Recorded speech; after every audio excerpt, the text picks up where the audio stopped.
Olá, eu sou a Gabriela Oliveira Freitas, professora de Direito Processual, e esse é o Saber Direito Responde, onde nós vamos discutir as dúvidas dos alunos e estudantes de Direito sobre a teoria geral do processo, abordando principalmente as inovações trazidas pelo novo Código de Processo Civil. Então vamos começar com as perguntas dos alunos. Larissa, qual é a sua dúvida relacionada ao novo Código de Processo Civil? Considerando que o novo CPC pretende consagrar a ampliação do acesso à justiça, há alguma novidade em relação à gratuidade judiciária? Muito boa a sua pergunta, Larissa. A gratuidade judiciária é uma questão que vem sendo muito discutida no judiciário brasileiro sobre como ela vai ser concedida, quando ela vai ser concedida e em que hipóteses ela deve ser concedida, criando uma grande dúvida se o juiz pode ou não requisitar provas para comprovar a miserabilidade da parte quando ela alega não possuir condições de pagar as custas processuais. O novo CPC vai resolver todo o problema da gratuidade judiciária, porque ele inicia falando que basta a declaração de pobreza, tal como previsto na Lei 1060 de 1950, para que a parte possa postular o benefício da justiça gratuita. Todavia, ele também acrescenta que, caso o juiz tenha fundadas dúvidas, ele pode requisitar à parte comprovação da sua alegação de miserabilidade. Ou seja, se o processo trouxer elementos suficientes para que o juiz possa fundamentar sua requisição de complementação da prova da condição de miserabilidade, ele poderá pedir à parte que traga comprovantes da sua real situação financeira. Caso não haja fundadas dúvidas, a mera declaração de pobreza vai ser suficiente para a concessão da gratuidade judiciária. Qual é a principal contribuição do novo CPC para a teoria geral do processo? A teoria geral do processo vai adquirir um novo contorno em razão do novo Código de Processo Civil. Nós comentamos nas aulas do Saber Direito que a instituição do Estado Democrático de Direito pela Constituição de 88 muda completamente o marco teórico, muda completamente o paradigma estatal, fazendo com que seja necessário revisitar os institutos jurídicos, dentre eles o processo e a teoria geral do processo. Então, a partir da Constituição de 88, já era necessário criar uma legislação processual adequada ao Estado Democrático de Direito. E isso foi o que se pretendeu com o novo Código de Processo Civil, trazer essas inovações processuais que vão trazer para o texto infraconstitucional as garantias processuais fundamentais previstas no texto constitucional. Então, agora, o próprio Código de Processo Civil regulamenta como vai ser o exercício dessas garantias fundamentais, como vai ser observado o contraditório, como vai ser observada a ampla defesa, o dever de juiz de fundamentar suas decisões. Então, o que o novo Código de Processo Civil contribui para a teoria geral do processo? Ele contribui com a ruptura do marco teórico do processo como relação jurídica. Ele propõe a ruptura com o Estado social e a efetiva instituição do Estado Democrático de Direito no âmbito processual. Qual o maior ganho e qual a maior perda em relação ao advento do novo Código Civil? O novo Código de Processo Civil traz inúmeras alterações aos procedimentos já existentes. Ele vai tentar trazer um pouco mais de celeridade para o processo, uma simplificação dos procedimentos. O principal ganho é, sem dúvida, a ruptura com o Estado social. É descentralizar o poder da mão do juiz e transferir o protagonismo judicial para as partes. Essa é, sem dúvida, a maior contribuição. A maior perda, acredito eu, vai ser uma leve incoerência em alguns dispositivos do texto, em que ele não consegue atingir o seu objetivo de romper completamente com o Estado social. Então, ao mesmo tempo que ele se propõe a adotar a teoria constitucionalista do processo, ainda existirão algumas falhas, algumas vinculações do processo ao Estado social pelas disposições legais trazidas pelo novo Código de Processo Civil. Se o objetivo do legislador é a celeridade processual, não seria um contrassenso a fixação dos prazos processuais em dias úteis? Uma das novidades trazidas pelo novo Código de Processo Civil é que os prazos processuais não vão mais correr em dias corridos, e sim em dias úteis. Aparentemente, isso traria algum prejuízo para o tempo do processo, já que o tempo dele, considerando os prazos processuais, seria um pouco maior. Mas não é a questão dos prazos processuais que acaba por atrasar o processo. O que atrasa o processo é o período em que ele está sem qualquer andamento. Então, a concessão de alguns dias a mais para que a parte possa exercer da melhor forma o seu direito de defesa não vai causar prejuízo ao processo. Muito pelo contrário, vai permitir que a defesa da parte seja uma defesa de muito melhor qualidade. então vai contribuir para a qualidade do processo, para a garantia do efetivo direito de defesa da parte e com apenas alguns dias a mais, o que não ocasionará maiores prejuízos ao direito processual e ao andamento da marcha processual. Existe algum motivo procedimental que justifique a morosidade da jurisdição e como o novo CPC pretende resolver esse problema? Uma das principais propostas do novo Código de Processo Civil é permitir um processo um pouco mais célere, ou seja, corrigir alguns defeitos que causavam uma maior morosidade da jurisdição, uma morosidade da prestação da atividade jurisdicional. Então, o legislador trouxe como proposta resolver diversos problemas que ocasionavam essa situação. Dentre elas, a fixação de prazos bem específicos para cumprimento das diligências processuais, para cumprimento dos prazos pelo próprio magistrado, o que não era tratado no CPC de 73. O CPC de 73 também trazia prazo para o magistrado, mas não trazia possibilidades de resolver o atraso no judiciário. Hoje, o que o novo Código de Processo Civil vai trazer? Previsão específica de que o juiz precisa proferir os despachos no prazo de 5 dias, as decisões interlocutórias no prazo de 10 dias e as sentenças no prazo de 30 dias. E que, caso haja atraso nessas decisões do juiz, tanto o Ministério Público como a Defensoria Pública, os advogados e a Advocacia Pública poderão pleitear junto à Corregedoria de Justiça que seja fixado o prazo para que o juiz profira o seu provimento, para que ele traga aos autos o despacho, decisão interlocutória ou sentença. Caso ele não cumpra esse prazo, será informada a Corregedoria que esse prazo não foi devidamente cumprido e então a Corregedoria determinará um juiz substituto para cumprir o prazo na previsão legal, para que não haja prejuízo para a parte. Além disso, o novo Código traz uma série de inovações que vai auxiliar no melhor andamento do processo, como, por exemplo, a extinção dos incidentes processuais. Não vão mais haver incidentes em autos apartados. As questões que eram incidentais, como, por exemplo, impugnação ao valor da causa, impugnação à concessão da justiça gratuita, exceção de impedimento, suspeição, alegação de incompetência relativa ou absoluta, serão incluídas como preliminares da contestação. Essas questões não vão mais ser discutidas em autos apartados, mas vão ser discutidas como questões preliminares da contestação. Então, tudo vai ser analisado dentro dos mesmos autos.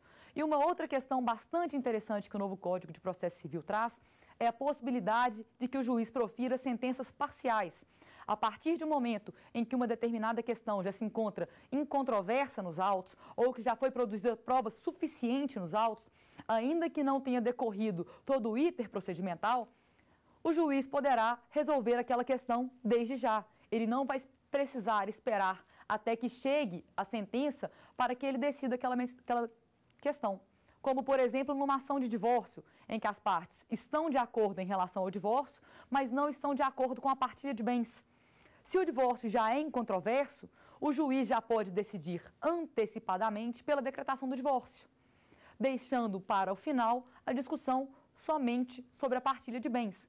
Então, desse modo, o legislador cuidou de criar mecanismos procedimentais que vão acelerar o processo e cuidou, inclusive, de prevenir as chamadas etapas mortas do processo, aqueles períodos em que o processo está sem qualquer andamento, em que ele está sem cumprir alguma diligência, sem proferir decisão do juiz, sendo que, além de eu poder requisitar à Corregedoria que o juiz cumpra o prazo fixado em lei, o próprio juiz poderá verificar se a secretaria que está a ele vinculada está cumprindo devidamente os prazos processuais. E não estando cumprindo os prazos processuais, ele poderá determinar que eles sejam cumpridos. Então, vai haver uma maior responsabilidade dos agentes do processo, dos sujeitos do processo, pelo cumprimento do prazo processual. E por isso é que eu retomo a pergunta feita pela Larissa e esclareço que a previsão dos prazos processuais em dias úteis não vai causar maiores prejuízos, porque o próprio legislador cuidou de trazer mecanismos de acelerar o processo, prevenindo as etapas mortas do processo. O que é preciso ter cuidado agora na análise do novo Código é para não sobrepor a celeridade processual em relação às garantias fundamentais do processo. É preciso que haja celeridade, porém, sem prejudicar o direito das partes à manifestação, ao contraditório, à ampla defesa, ao devido processo legal e à fundamentação das decisões. Qual o principal objetivo do legislador em relação ao novo CPC? O legislador, quando ele se propôs a fazer um novo código, a partir do momento em que o Senado convocou uma comissão de juristas em 2010 para a elaboração do novo código, duas questões foram levantadas na exposição de motivos do anteprojeto desse novo código, sendo uma delas a vinculação do processo à Constituição, de forma que o processo passasse, de fato, a garantir os direitos fundamentais previstos na Constituição, porque não adianta que o processo exista um direito de ação, um acesso à jurisdição, se ele não vai se dar em tempo hábil, se ele não vai ser possível de garantir o direito pretendido pela parte. Então, vai ser necessário, para que o processo atinja os seus objetivos, que ele esteja vinculado à Constituição, que ele permita a ampla participação das partes, ao mesmo tempo em que ele garante a razoável duração do processo. Então, foram dois os principais objetivos do legislador: garantir a concretização dos direitos fundamentais, ao mesmo tempo em que se garante a razoável duração do processo, sem que, repetindo, faça com que a celeridade se sobreponha a essas garantias fundamentais do processo, sem que o processo seja demasiadamente célere a ponto de não permitir a participação das partes interessadas. Então, a promulgação do novo Código de 2015 vai trazer toda uma alteração na estrutura do direito processual, uma nova concepção do direito processual a partir de uma perspectiva democrática, vai haver uma democratização do processo e, dessa forma, ele vai permitir a participação das partes e que essa participação leve a uma atividade jurisdicional em tempo razoável, suficiente para garantir a prestação da tutela jurisdicional requerida pela parte, ao mesmo tempo em que concede essa tutela jurisdicional em tempo hábil para que o direito seja efetivamente. Então vamos para um breve intervalo e já retornaremos com o Saber Direito Responde.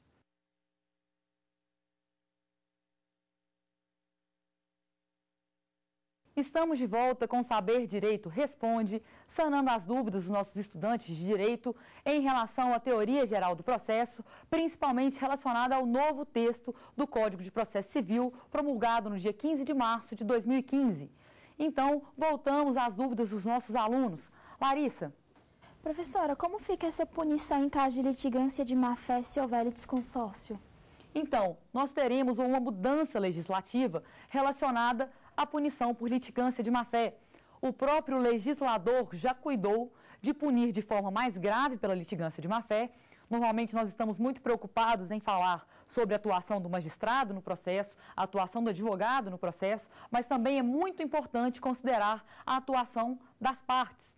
Desse modo, o legislador fez uma mudança na litigância de má-fé, garantindo que as partes vão observar sempre o princípio da boa-fé processual. Elas vão agir com lealdade processual ao longo do iter procedimental, ao longo do nosso processo jurisdicional. Então, por isso, ele criou uma punição mais severa. O Código de 73 traz uma punição no valor de 1% do valor da causa, enquanto o novo Código de 2015 fala que essa punição por litigância de má-fé será de até 20% do valor da causa, dependendo da gravidade da conduta da parte. Caso ela protele o processo, caso ela traga inverdades aos autos impossíveis de serem fundamentadas, caso ela falsifique algum documento contido nos autos, ela estará atuando em deslealdade processual. E essa deslealdade merece ser punida da forma severa como o legislador propõe, de forma a garantir que as partes tentarão ao máximo observar a boa-fé processual. Então, essa punição passa de ser até 20% do valor da causa, de acordo com a gravidade da conduta. Caso o valor da causa seja irrisório, não há um valor econômico da pretensão da parte, ou esse valor econômico pretendido é de valor extremamente baixo. Então, esse 20% do valor da causa não seria suficiente para impedir que as partes agissem com má-fé no curso do processo. Então, o legislador ainda prevê essa possibilidade e aumenta ainda mais a possibilidade da fixação do dano. O que o legislador faz agora em 2015? Ele traz a possibilidade de fixação da multa por litigância de má-fé em até 10 vezes o salário mínimo, caso o valor da causa seja irrisório. Se 20% do valor da causa não for suficiente para impedir que a parte pratique atos de má-fé no curso do processo, então será fixado em até 10 vezes o salário mínimo de acordo com a gravidade da conduta. Feitas essas considerações sobre a litigância de má-fé, eu posso responder agora a sua pergunta. Como vai ficar essa questão nos casos em que houver litisconsórcio? Os atos praticados de má-fé foram praticados por mais de uma parte. Isso era uma lacuna que existia no Código de 73 e que vai ser preenchida agora em 2015. Havendo litisconsórcio, a punição será dividida entre aqueles que agiram de má-fé.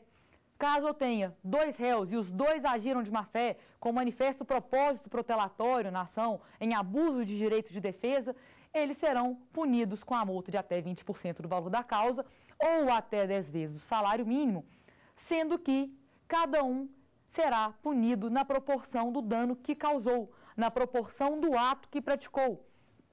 Então, pode ser que esses 20% do valor da causa sejam 10% para um e 10% para outro, caso os 2 tenham concorrido igualmente para a prática do ato desleal.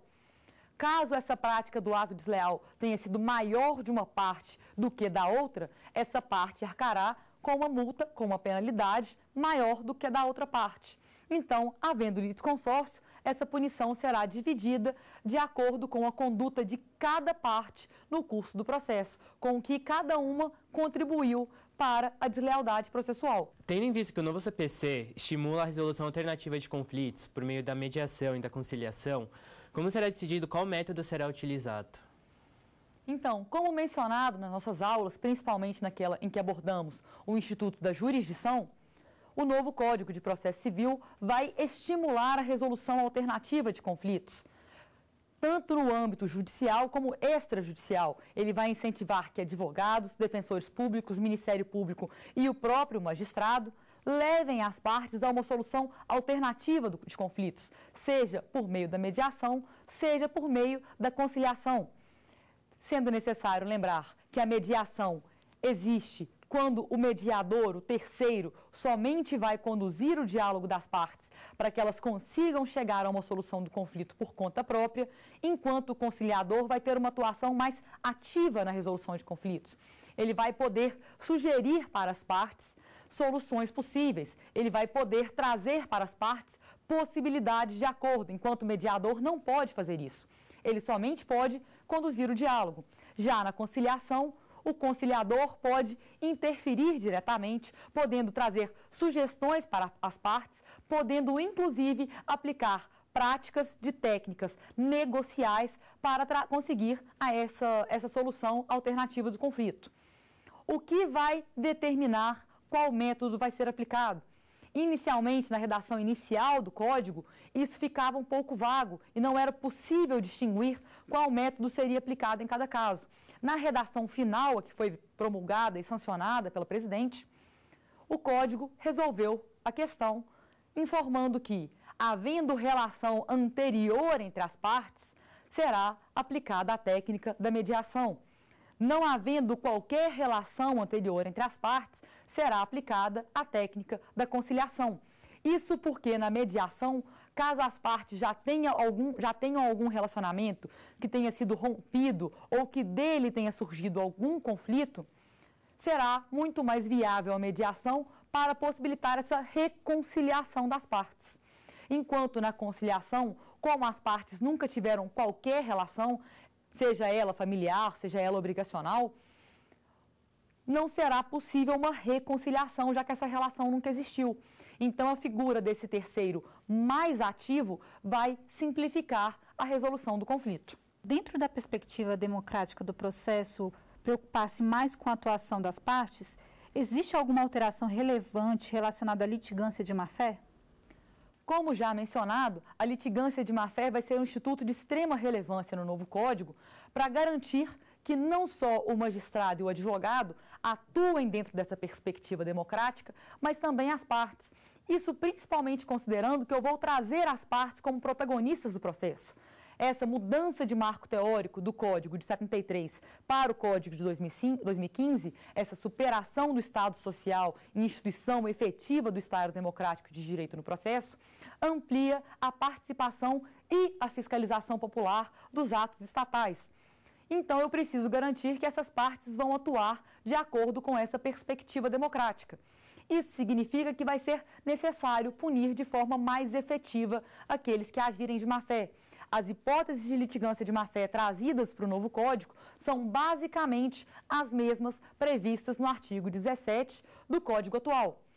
Então, não vai haver diferença. O que vai ser litigância de má-fé? Manifesto propósito protelatório das partes, atraso indevido do processo. É preciso que a parte também seja responsável pelo devido andamento da marcha processual, seja responsável por garantir o efetivo contraditório, trazendo somente fatos que ela possa comprovar no curso do processo, não pode trazer alegações manifestamente infundadas, então é preciso punir a parte que atua dessa forma desleal no processo. Essa punição, como foi mencionado na pergunta da Larissa, vai ser por meio de multa processual, de 20% do salário mínimo, de 20% do valor da causa, ou até 10 vezes o salário mínimo vigente.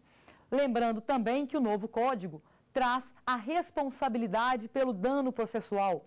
Se esse ato de litigância de má-fé ocasionar dano à parte contrária, a parte que atuou de má-fé fica responsável por reparar o dano que ela causou, dano este de natureza processual, como, por exemplo, uma petição inicial que foi apresentada sem qualquer fundamento, uma petição inicial totalmente infundada que obrigou o réu a comparecer ao processo, constituir advogado, pagar os honorários do seu advogado, então ele teve custas para poder atuar no processo. Essas custas deverão ser reparadas pelo autor que, por agir de má-fé, causou dano processual ao réu. Então, eu vou ter um maior controle da atuação das partes também, para que elas possam colaborar com a democratização do processo. Os requisitos de fundamentação das decisões previstos no artigo 489 do novo CPC não dificultarão a prestação da atividade jurisdicional? Larissa, essa é uma pergunta bastante interessante, porque esse artigo tem sido extremamente debatido na literatura jurídica atualmente, principalmente por alguns considerarem que ele vai dificultar a prestação da atividade jurisdicional. O que o artigo 489 traz de novidade para o direito processual? Ele esclarece o que vai ser uma decisão fundamentada e o que não vai ser uma decisão fundamentada. Ele não só repete o que o Código 73 fala, que a sentença deve ter relatório, fundamentação e dispositivo, como ele também traz uma série de hipóteses em que a decisão não será considerada fundamentada, seja ela interlocutória, seja ela acórdão, seja ela sentença. Então, não será considerada fundamentada uma decisão, por exemplo, quando ela não responder todas as alegações trazidas pelas partes, ou quando ela trazer uma motivação que serviria para toda e qualquer decisão judicial. Isso é extremamente comum de se verificar em embargos de declaração. Toda decisão de embargo de declaração costuma ser idêntica, então serviria para todo e qualquer caso. Isso não vai mais ser possível. Essa decisão vai ser considerada não fundamentada, ou seja, vai se obrigar ao julgador que profira uma nova decisão. Vai se obrigar ao julgador que, caso não fundamente devidamente a decisão, caso traga motivação genérica capaz de fundamentar toda e qualquer decisão, que profira uma nova, já que decisão não fundamentada é decisão nula, ou seja, inexistente. Ele tem que corrigir o erro processual que ele cometeu. Então, vai dificultar a prestação da atividade jurisdicional? De fato. O trabalho do julgador vai ser extremamente mais complicado, vai ser um trabalho muito mais detalhado. Talvez o tempo que ele gaste para redigir uma sentença vai ser muito maior do que o tempo que ele gasta atualmente. Todavia, teremos uma prestação da atividade jurisdicional de muito maior qualidade. Essa atividade jurisdicional vai atender muito mais aos anseios das partes de participar da construção daquela decisão, já que todos os seus argumentos serão analisados, já que o juiz vai precisar fundamentar de forma clara, devida, trazendo todos os argumentos necessários. Então, muito provavelmente vai reduzir a quantidade de recursos, porque da decisão fundamentada, as partes não terão muito como recorrer, já que todos os argumentos estarão cercados pelo julgador. Agradeço a atenção de todos vocês, agradeço a participação dos alunos Larissa, Felipe e Emanuela, pelas perguntas extremamente relevantes que trazem inúmeros questionamentos ao nosso direito processual, e agradeço a atenção de todo mundo que participou do programa, que assistiu em casa, e espero que tenha sido bastante proveitoso e que tenha ocasionado o surgimento de mais inúmeras dúvidas sobre a teoria geral do processo no novo Código de Processo Civil. Obrigada. Você tem dúvidas sobre o assunto? Então não perca tempo. Mande um e-mail para a gente, saberdireito@stf.jus.br. Você sabe também, pode estudar pela internet. Acesse o site www.tvjustiça.jus.br.